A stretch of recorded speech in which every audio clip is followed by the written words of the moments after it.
오늘 하나님께서 허락하신 말씀은 열왕기하 3장의 말씀입니다. 열왕기하 3장의 말씀입니다. 봉독은 9절에서 20절까지 함께 하도록 하겠습니다. 열왕기하 3장 봉독은 9절에서 20절까지 함께 보겠습니다. 그래서 이스라엘과 왕과 유다 왕과 에돔 왕이 함께 출정하였다. 그러나 그들이 길을 돌아 행군하는 이래 동안에 군대와 함께 간 가축들이 마실 물이 바닥났다. 이스라엘 왕이 탄식하였다. 아, 큰일 났구나. 주님께서 우리 새 왕을 모압의 손에 넘겨주시려고 불러내신 것이 아닌가. 그러나 여호사밧은 여기에는 주님의 예언자가 없습니까? 이 일을 주님께 물을 예언자가 없습니까? 하고 물었다. 그때에 이스라엘 왕의 신하 가운데 하나가 대답하였다. 사밧의 아들 엘리사라는 사람이 여기에 있습니다. 그는 엘리야의 시중을 들던 사람입니다. 그러자 여호사밧이 말하였다. 그에게서 주님의 말씀을 들을 수 있을 것 같습니다. 그래서 이스라엘의 왕과 여호사밧과 에돔 왕이 그에게로 내려갔다. 그러나 엘리사는 이스라엘 왕에게 말하였다. 무슨 일로 나에게 오셨습니까? 임금님의 아버지와 어머니의 예언자들에게나 가보십시오 하고 말하였다. 이스라엘 왕이 그에게 말하였다. 그런 말씀은 마십시오. 주님께서 우리들 새 왕을 불러내셔서 모압의 손에 넘겨주시려고 하십니다. 그제야 엘리사는 말하였다. 내가 섬기는 만군의 주님께서 살아계심을 두고 맹세합니다. 내가 유다 왕 여호사밧의 체면을 생각하지 않았더라면 요람 임금님을 염두에 두지도 않았을 뿐만 아니라 임금님을 쳐다도 보지 않았을 겁니다. 이제 나에게 검은 고를 타는 사람을 데려오십시오. 그리하여 검은 고 타는 사람이 와서 검은 고를 타니 주님의 권능이 엘리사에게 내렸고 엘리사는 예언을 하기 시작하였다. 주님께서 이렇게 말씀하십니다. 이 계곡에 도랑을 많이 파라. 주님께서 또 이렇게 말씀하십니다. 너는 바람이 부는 것도 보지 못하고 비가 내리는 것도 보지 못하겠지만 이 계곡은 물로 가득 찰 것이며 너희와 너희의 가축과 짐승이 마시게 될 것이다. 그렇습니다. 이런 일쯤은 우리 주님께서 보시기에는 너무나 가벼운 일입니다. 그러므로 주님께서는 모압을 임금님들의 손에 넘겨주셨습니다. 그러므로 임금님께서는 요새화된 모든 성읍과 모든 아름다운 성읍을 치실 것이고 모든 좋은 나무를 쓰러뜨리며 물이 솟는 모든 샘을 막을 것이며 모든 옥토를 돌짝밭으로 만드실 것입니다. 그 다음날 아침에 제물을 드릴 때에 물이 에돔 쪽을 따라 흘러내려서 그 땅을 물로 가득 채웠다. 아멘. 하나님의 말씀입니다. 주님 안에 참 좋은 월요일입니다. 오늘도 우리가 이 예배당 안에서 성전기도 하실 수 있겠거니와 또한 각자의 자리와 기도골방에서 골방기도 하실 수 있겠고요. 얼마든지 기도의 기회가 열려져 있는 것 같습니다. 하루 1시간 기도하신 후에 기도의 온도 함께 뜨겁게 높여가시면 좋겠습니다. 오는 주일은 추수감사 주일로 드려집니다. 하늘나라 잔치가 우리 교회에 이루어지는 것 같아요. 주님을 사모하는 마음으로 추수감사 주일에 햇새들을 고백하고 준비하시기를 바라겠습니다. 가볍고 손쉽게 해결하시는 주님만 의지하여라 라는 제목의 말씀 함께 나눌 텐데요. 지난 토요일에 우리가 이제 예배팀 함께 말씀기도 모임을 갔는데 그 말씀기도 모임을 할 때입니다. 저희 아이들이 이제 꽤나 지루하였던 것 같아요. 그래서 제 계속 옆에서 와가지고 기대고 칭얼대고 하는 겁니다. 그러자 저희 아내가 첫째에게 덧셈 문제를 좀 연습해라 하는 마음으로 A4 용지에다가 덧셈 문제를 쫙 이렇게 내줬어요. 아이가 꽤나 흥미롭게 잘 풀었습니다. 그리고 이윽고 저한테도 페이퍼를 가지고 오더니 문제를 좀 내달라고 하더라고요. 그래서 저도 이제 문제를 만들어서 줬습니다. 잘 풀고 저한테 오더니 그때부터 본인이 이제 문제를 만들어서 저한테 주겠다 하는 겁니다. 본인이 이제 막 열심히 문제를 막 만드는 거예요. 그 애가 만든 덧셈 문제를 보니까 이런 식이었습니다. 57만 8,921 더하기 57,634 더하기 6,802 더하기 7,000 더하기 10,000 더하기 36,000 더하기 97,000 더하기 1 더하기 3,000 더하기 10은 뭐 이런 식의 문제를 막 써가지고 가지고 온 거예요. 본인이 생각하기에 세상 풀 수 없는 어렵디 어려운 문제를 내가 가지고 온 것 같습니다. 그래서 말씀 기도를 하고 나눔을 하는 동안 제가 옆에서 조용하게 그거를 잘 풀어서 정답을 이렇게 줬어요. 그랬더니 애가 엄청 놀라는 겁니다. 이렇게 어려운 문제를 어떻게 풀었냐고 그렇게 하는 거예요. 어린아이들에게 엄청나게 어려운 문제가 부모들에게는 굉장히 쉬운 문제일 때가 있죠. 방금 풀었던 그 덧셈 문제처럼 말입니다. 우리의 참 부모 되신 우리 하나님 아버지와 우리와의 관계 속에서도 이런 일이 있습니다.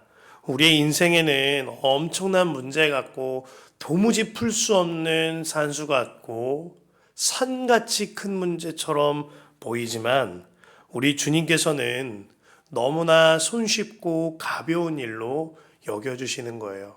우리 주님께는 너무나도 쉬운 문제인 것이죠.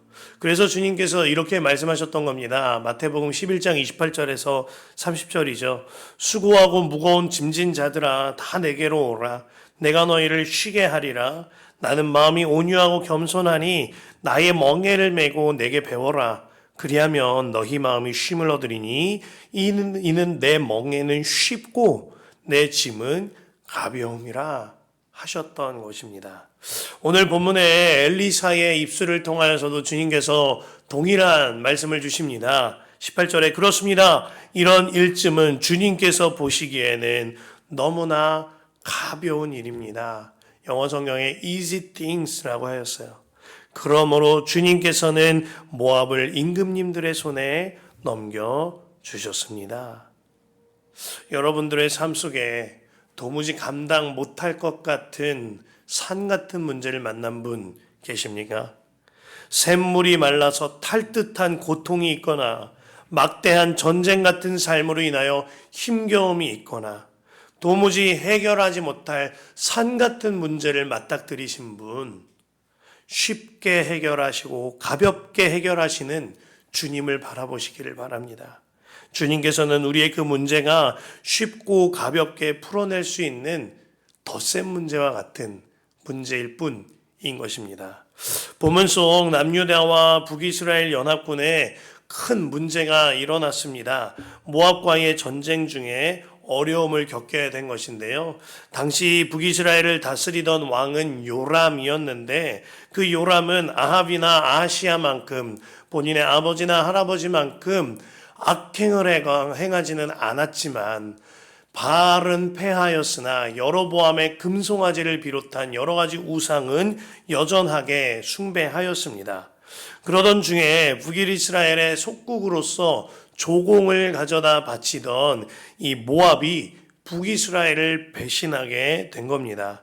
이 일로 인하여서 이 북이스라엘의 요람 왕이 남유다의 여호사밧 왕에게 함께 동맹을 맺어 전쟁을 하자 연합군을 맺자라고 요청하게 되어집니다. 이것이 오늘 본문의 발단이지요. 그 요청을 남유다의 선한 왕 여호사밧은 받아들였습니다. 그렇게 남유다의 선한 왕 여호사밧과 북이스라엘의 악한 왕 요람이 동맹을 맺어 연합군을 맺은 거예요. 그리고 그들에게 속국과 같이 조공을 바치던 또 다른 나라 에돔까지 함께하게 하여서 이 세 개 나라의 연합군이 이루어지게 된 겁니다. 그 세 개 나라의 연합군과 그리고 모압과의 전쟁이 오늘 본문의 배경입니다. 그렇게 3개국의 연합군이 전쟁을 치르는데 아무래도 산지에서 치르다 보면 피해가 막대할 것 같았고 모압에게 패배하게 될 것이 군사학적으로 계산이 되었습니다. 그로 말미암아 모압 평지에서 광활한 광야에서 그들과 전쟁을 치르기로 하여 광야로 행군을 하게 되어집니다. 그런데 그렇게 불과 7일 만에 그 광야에 비가 오지 않고 샘이 말라 있음으로 말미암아 완전히 씨가 말라버리게 되어진 겁니다. 그로 인하여서 군대들은 목이 타게 되었고 가축과 군대들 모두 식수가 없으므로 광야 한복판에서 죽을 문제에 처하게 된 거죠. 자, 이것이 그들에게 가장 큰 문제였습니다. 그들에게 자신들의 힘으로 풀지 못할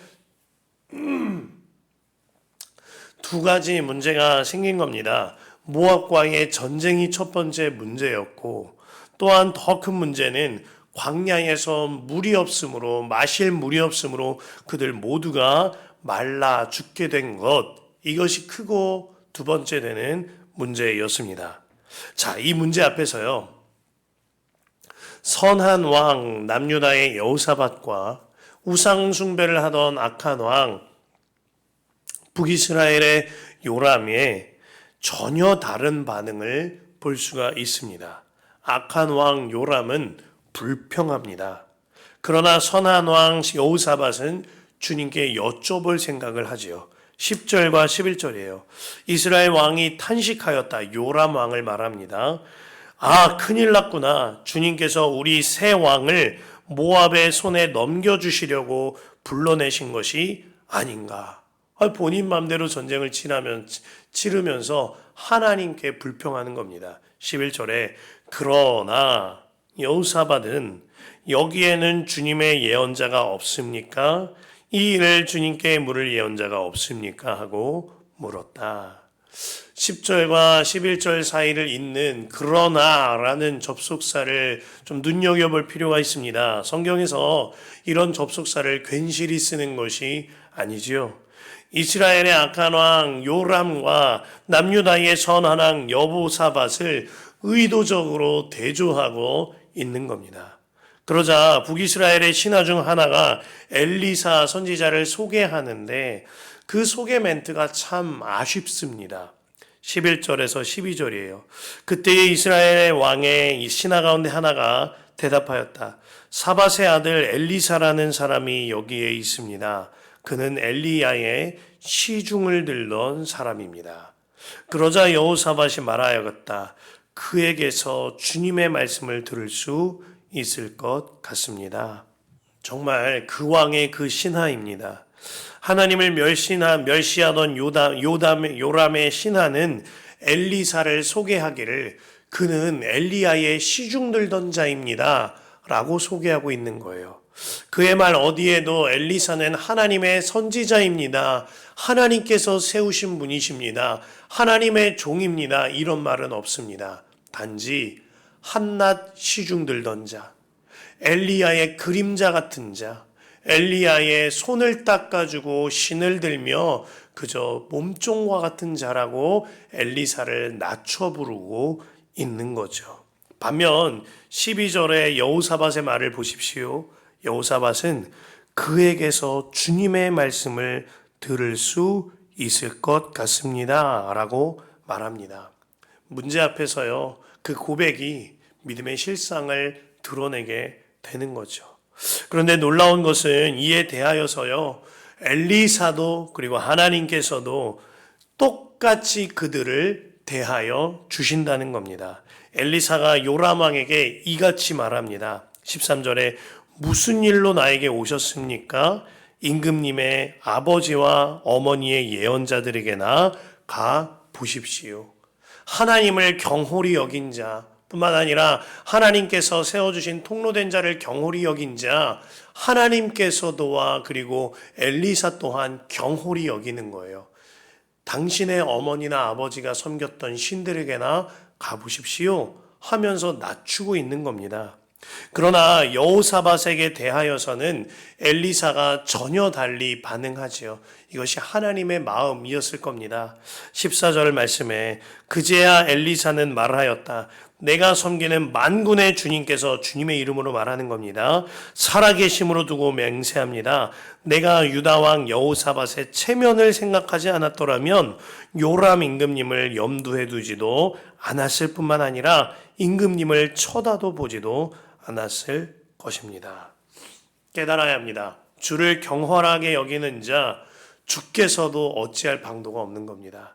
그러나 주님을 경외하는 자, 주님께서는 그가 경외하는 것보다 더 큰 은혜를 베풀어 주시는 거죠.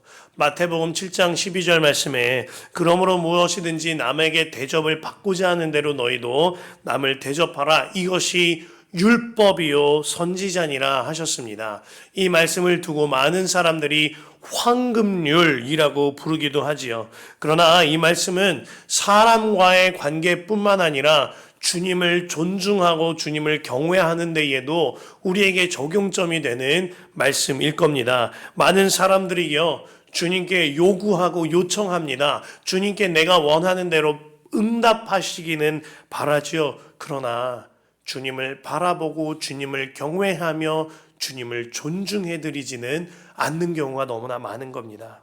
심지어 기도 자리에 앉아서도 주님께 응답은 요구하고 내가 원하는 문제 해결들은 많이 올려드리지만 주님을 정작 바라보지는 않습니다. 주님의 음성에 귀 기울이지는 않지요. 만일 사람과 사람이 만남을 가질 때에도요, 그 사람을 쳐다도 보지도 않고 제가 바라는 건 이겁니다, 이렇게 하면 상대방이 정말 기분이 상할 겁니다. 하물며 하나님께도 우리가 그렇게 대하지는 않는지, 요담과 여호사밧 그리고 엘리사 이 세 사람의 대화를 통하여 우리의 하나님을 존중해드림과 경외함, 이 나의 마음을 점검하고 돌아볼 수 있는 겁니다. 그렇게 주님께서는 이제 엘리사를 통하여 말씀을 주세요. 이것이 오늘 핵심의 메시지인 18절 말씀입니다.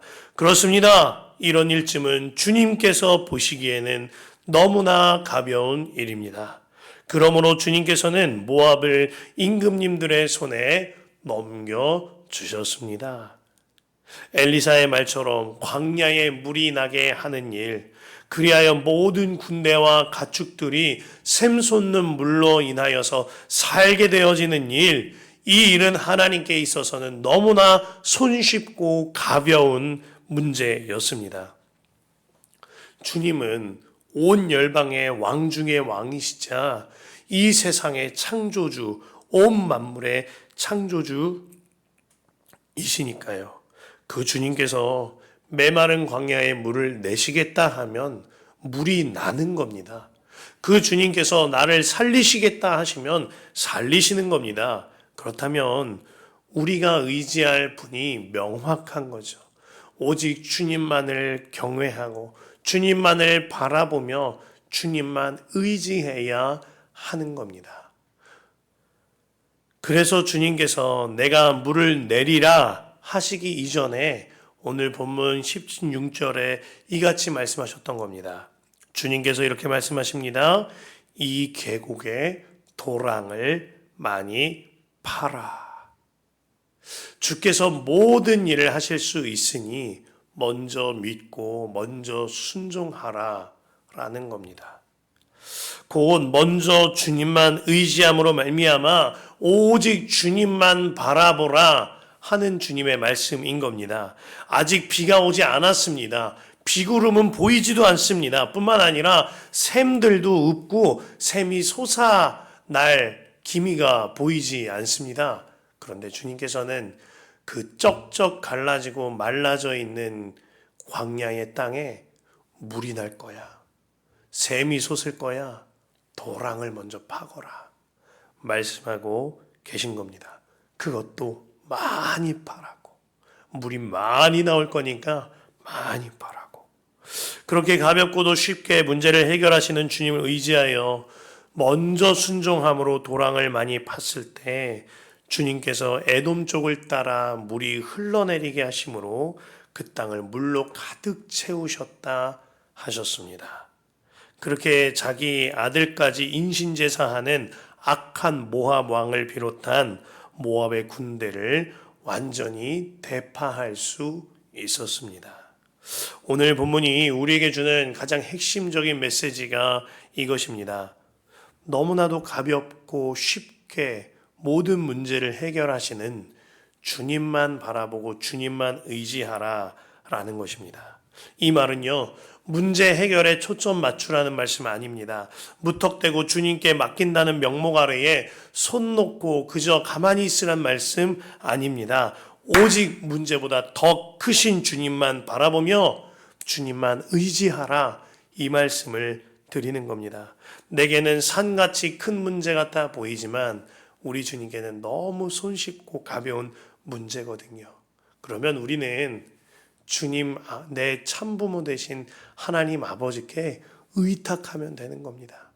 마치 이 어려운 수학 문제, 이 어려운 산수 문제를 손쉽게 풀듯이 하나님 아버지께 가져가서 이것 좀 풀어주세요. 아버지, 이것 좀 해결해 주세요. 아버지, 저로서는 감당 못할 문제를 만났어요. 저에게 해결해 주십시오. 이렇게 주님께 의지하며 주님과 관계 안에서 주님을 바라볼 수 있는 것이죠. 그래서 우리 주님께서 모든 수고하고 무거운 짐을 주께로 가려오라 말씀하신 겁니다. 이 말씀은 우리를 너무나 사랑하시는 주님의 귀한 초대인 것이죠. 저는 어릴 때부터 독립심이 꽤나 강했던 것 같습니다. 홀어머니와 저와 두 식구가 사니까 제가 뭔가를 책임져야 한다는 생각을 항상 했던 것 같아요. 제게는 어디 하나 기댈 언덕 없다라는 생각이 늘 있었던 것 같습니다. 그러다 보니 주님을 의지하기보다 저의 힘으로 안간힘을 쓰고 저의 힘으로 해결하려 들던 일들이 많았습니다. 학업도 재정도 그리고 사역도 그와 같이 임한 적이 많습니다. 그러나 이것은 너무나도 어리석은 일인 거죠. 사실은 하나님 아버지를 의지하면 되거든요. 주님 보시기에 너무나도 안타까우셨을 것 같습니다. 그랬던 제가 예수님을 인격적으로 만나고 또 주님과 동행하는 훈련을 이어가게 되면서 제 삶과 마음이 완전히 달라진 것 중에 하나가 이것입니다. 주님을 의지하는 것이에요. 대학원 마지막 학기 등록금이 없을 때, 마감일을 하루 앞두고 아내와 기도할 때 이미 졸업은 많이 늦었고 어떻게 해야 하나 할 때 마음을 굳건하게 모으게 하셨습니다. 사람 찾아가지 말자. 혹은 사람 찾아가거나 쉬운 길 찾아가지 말자. 다른 곳에 도움을 요청하거나 혹은 내 힘으로 해결하고자 어떠한 대출을 일으켜서 이 일을 헤쳐나가지 말자. 주님만 의지하자. 늦더라도 예수 방향으로 가자. 이렇게 마음을 모았어요. 그러고 그렇게 기도한 오후에 전혀 예상하지 못한 통로를 통하여 등록금을 허락받게 되었습니다. 그날 아내가 오후에 전화기를 끊고 저와 함께 얼마나 많이 울었던지 그 주님께 대한 감사와 그 주님의 통로된 이에 대한 감사를 잊지 못하고 있습니다. 제가 파트타임 전도사로 섬길 때 하루는 파트타임이 아니죠. 풀타임 전도사로 섬길 때 하루는 아이들이 귤을 너무나 먹고 싶다고 야단인 겁니다. 그런데 그때 그 해에 저희가 정말 주님만 의지하자 했던 터라 별달리 재정이 귤을 살 만한 재정이 없었던 거예요. 조금은 마음이 쉽지 않은 가운데 걸어가는데 어느 지나가시던 사랑하는 분을 마주쳤는데 그분께서 천혜향 박스를 들고 계셨습니다. 그 들고 오시더니 전도사님 이거 아무래도 무거워서 내 거 아닌 것 같아. 우리 전도사님 건 것 같아. 이거 전도사님 거야. 하고 주셨어요. 그리고 애들이 얼마나 맛있게 천혜향을 먹든지. 귤 한 봉다리가 저에게는 큰 산 같은 문제처럼 보였는데 우리 하나님께는 너무나 가볍고 손쉬운 문제였던 겁니다. 사랑하는 성도 여러분, 내게는 산 같은 문제가 있을 수 있어요. 그런데 주님께서 보시기에 그 문제는 아주 가볍고 손쉬운 문제인 겁니다. 그러면 우리는 이제 갈 길 정해진 거죠. 오직 주님만 바라보며 주님만 의지하는 겁니다. 그리고 주님께서 마음 주실 때 주님의 뜻대로만 순종하는 것이죠. 가장 지혜로운 길은 주님만 의지하는 것입니다. 그 주님만 의지하는 것 무엇이죠? 손 놓고 살라는 것 아닙니다. 문제 해결만 구하라는 것 아닙니다. 오직 주님의 말씀대로 살며 오직 주님의 말씀대로 순종하라라는 것입니다. 말 한마디를 해도 주님의 말씀대로, 걸음 하나를 옮겨도 주님의 말씀대로, 손 하나를 펼쳐도 주님의 말씀대로, 그렇게 주님만 의지하며 먼저 순종하고 먼저 믿고 주의 말씀대로 순종할 때에 틀림없이 주님의 역사하심을 경험하게 될 줄로 믿습니다.